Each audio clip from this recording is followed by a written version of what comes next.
بسم الله الرحمن الرحيم. قال الله تعالى: وَلَقَدْ كَرَّمْنَا بَنِي آدَمَ وَحَمَلْنَاهُمْ فِي الْبَرِّ وَالْبَحْرِ وَرَزَقْنَاهُمْ مِنَ الطَّيِّبَاتِ۔ برادران اسلام، اللہ تبارک و تعالیٰ نے اس نظام کائنات کو برپا کیا اور اس خوبصورت دنیا کو ہمارے سامنے پیش کیا، اور الحمدللہ اس کے اندر ایک مضبوط اور طاقتور قوم جنات پیدا کی۔ اس کے علاوہ خطرناک درندے، خوبصورت پرندے اور نرم دل چرندے پیدا کیے، اور اپنی ایک مخلوق فرشتے جو تابعدار اور اطاعت گزار ہیں اللہ تبارک و تعالیٰ نے وہ پیدا کیے۔ لیکن اس کے بعد اللہ نے انسان کو پیدا کیا، اور انسان کو پیدا کرنے کے بعد اللہ نے اس کو مکرم بنا دیا۔ اللہ نے فرمایا کہ میں نے انسان کو اشرف المخلوقات بنایا، مکرم بنایا، باعزت بنایا۔ برادران اسلام، یہ سوچنے کا پہلو ہے کہ اللہ تبارک و تعالیٰ نے اتنی خوبصورت مخلوقیں پیدا کی، تقریباً 18,000 مخلوقیں اس دنیا کے اندر موجود ہیں، لیکن اللہ نے انسان کو اشرف المخلوقات کیوں بنایا؟ جب یہ بات سب کے سامنے آئی تو فرشتوں نے اللہ تبارک و تعالیٰ سے سوال کیا کہ اے اللہ، تو اس مخلوق کو پیدا کر رہا ہے، یہ تو زمین میں فساد برپا کرے گی، یہ تو زمین کے اندر تہس نہس کرے گی، ہلاکت پیدا کرے گی۔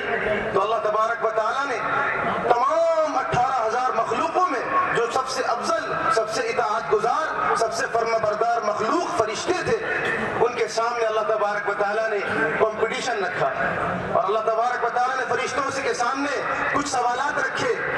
فرشتے لاجواب تھے۔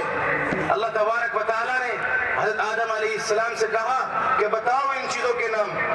تو میرے بھائیوں، اللہ تبارک و تعالیٰ نے علم کے ذریعے حضرت آدم علیہ السلام کو فرشتوں پر فوقیت دی۔ یہ علم ہے جس کی بنیاد پر آج انسان اشرف المخلوقات ہے، یہ علم ہے جس کی بنیاد پر آج انسان باعزت ہے، مکرم ہے اور اشرف ہے۔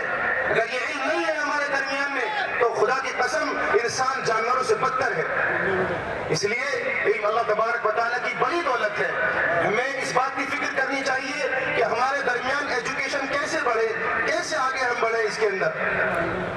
طلب العلم فریضۃ علی کل مسلم و مسلمہ۔ برادران اسلام، کسی بھی مذہب میں، دنیا کے کسی بھی دین کے اندر جو آسمانی ہو یا انسانوں کے خود کے بنائے ہوئے ہو، آپ کسی بھی دین کو یا مذہب کو اٹھا کر دیکھ لیں، خدا کی قسم وہاں پر دین کے اندر آپ کو تعلیم کی طلب یا تعلیم کو حاصل کرنے کا حکم نہیں ملے گا۔ صرف اسلام ہے جس کے اندر دین کے ساتھ ساتھ علم کو حاصل کرنا فرض قرار دیا گیا۔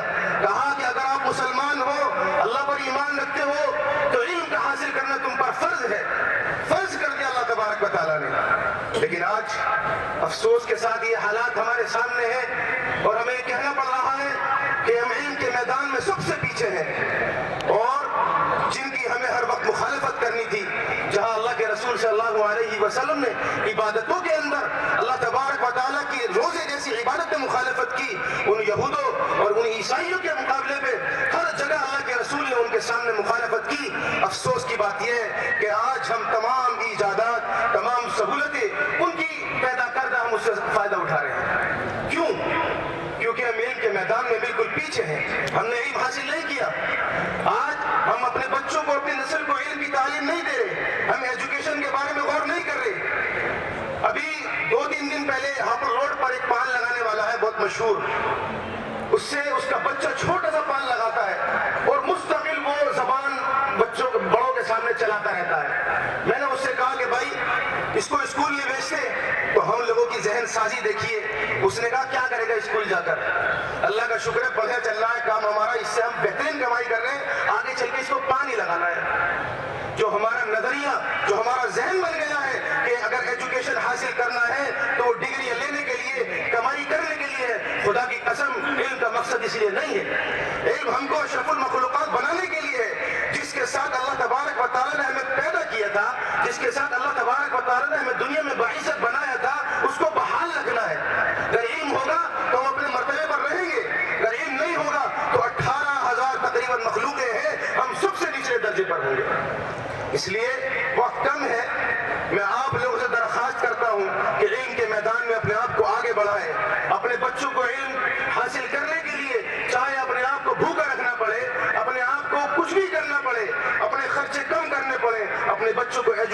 دو, تعلیم کے میدان میں آگے بڑھاؤ, یہ آج ہمارے لیے سب سے زیادہ ضروری ہے.